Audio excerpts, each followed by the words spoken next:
नमस्कार, आप देख रहे हैं दैनिक पंचायती राज न्यूज। मैं हूं आपके साथ श्वेता। बालाघाट डबल मनी घोटाले का मास्टरमाइंड हरिद्वार से गिरफ्तार, 7 अन्य आरोपी भी पुलिस के शिकंजे में।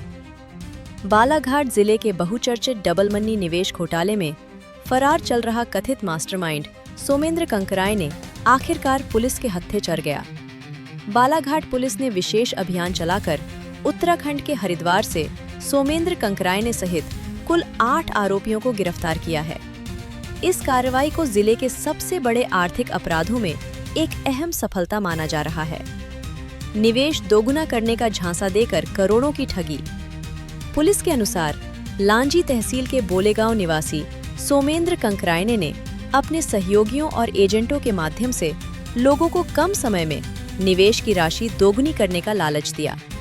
शुरुआत में कुछ निवेशकों को राशि लौटाकर और चेक देकर विश्वास कायम किया गया, जिससे बड़ी संख्या में लोग इस कथित योजना से जुड़ते चले गए। धीरे धीरे हजारों लोगों ने अपनी जीवन भर की जमा पूंजी इस योजना में लगा दी।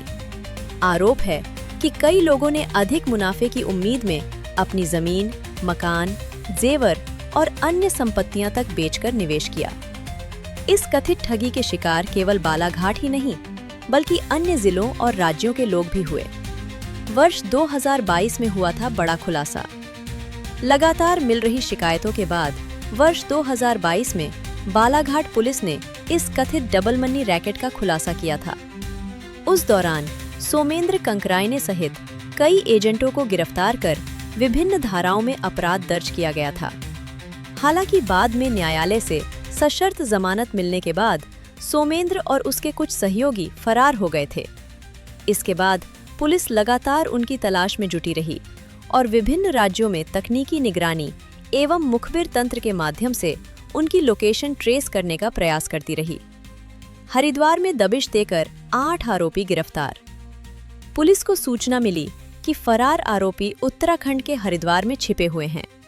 इसके बाद विशेष पुलिस टीम गठित कर हरिद्वार भेजी गई, जहां से सोमेंद्र कंकराय ने सहित कुल 8 आरोपियों को गिरफ्तार कर बालाघाट लाया गया। सभी आरोपियों से विस्तृत पूछताछ की जा रही है। पुलिस का मानना है कि पूछताछ के दौरान निवेशकों की राशि, संपत्तियों के लेन देन, अन्य सहयोगियों की भूमिका और पूरे नेटवर्क से जुड़े कई अहम खुलासे हो सकते हैं।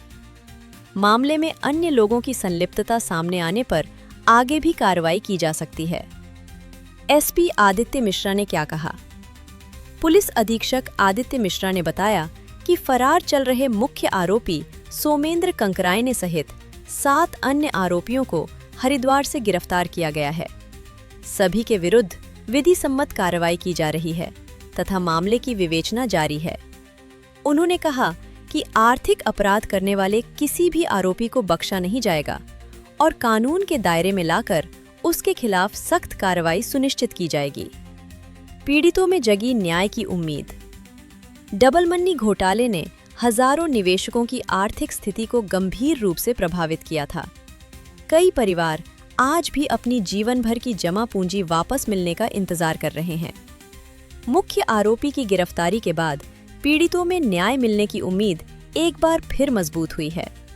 अब सभी की निगाहें पुलिस की आगे की जांच और न्यायिक प्रक्रिया पर टिकी हैं कि इस मामले में पीड़ित निवेशकों को उनकी राशि वापस दिलाने और दोषियों के खिलाफ कठोर कार्रवाई की दिशा में क्या कदम उठाए जाते हैं। कई बार लोगों के माध्यम से इस प्रकार की सूचना तब मिलती थी कि यहाँ पर कुछ ऐसे निवेशक हैं या निवेशक के प्रोत्साहन करता है जो काफ़ी कम समय में आपकी राशि को बढ़ाकर और जिसे साधारण भाषा में कहें तो डबल करके देने का प्रयास करते हैं। और काफ़ी बड़ी संख्या में लोगों ने, ग्रामवासियों ने, शिक्षकों ने, टीचर्स ने, कई शासकीय कर्मचारियों ने इसमें काफ़ी बड़ी मात्रा में पैसा निवेश किया। ओवरऑल बताया जाता है कि इसकी काफ़ी वर्षों तक यहाँ पर चलती रही है। कुछ लोगों को मैच्योरिटी का पैसा भी मिला, जिससे कि लोगों का भरोसा बढ़ा, लोगों को इस प्रकार का भरोसा रहा कि यदि हम इन स्कीम्स में निवेश करेंगे तो हमारे भी जो धन है उसकी वृद्धि होगी। जिसके तहत 2022 में अपराध पंजीबद्ध हुए, जिसमें विभिन्न आरोपी अन्य प्रकरणों में लांजी, किरनापुर, बालाघाट, कोतवाली अन्य क्षेत्रों में अपराध पंजीबद्ध हुए। जिसमें से इसको शुरुआत करने वाले जो सोमेंद्र कंकराय हैं, उसके रिश्तेदार दामेश मंसूरे, राकेश मंसूरे, प्रदीप कंकरायने, प्रद्युम्न कंकरायने और उनके अन्य जो सहभागी थे, जिन्होंने विभिन्न कंपनीज़ के नाम पे उसमें से जय माता दी, जय माता शीतला, जय माँ अष्टांगी, अन्य ट्रेडर्स और प्रोप्राइटरशिप फर्म से लोगों ने इस्टेब्लिश किए थे और इनके माध्यम से इन लोगों के द्वारा निवेशकों से बड़ी संख्या में पैसा लिया गया था। जो आप इसकी स्कोप की और स्केल की बात कर रहे हैं तो एग्जैक्ट स्केल बताना तो मुश्किल है, पर जो रिकॉर्ड्स थे या जो आरोपियों के उस समय तत्समय की पूछताछ में, चाहे वो हेमराज आमाडारे आरोपी वाला उनका जो ग्रुप हो या अजय तिर्की वाला ग्रुप हो, तो कई 100 करोड़ की संभावना व्यक्त करने से मतलब मना नहीं किया जा सकता, जिसमें लोगों का पैसा लगा। कैसे कहाँ गई वो? आपकी जो गाड़ियाँ थी वो कहाँ गई? किसके पास गिरवी रखी? इंडिया में किसके पास?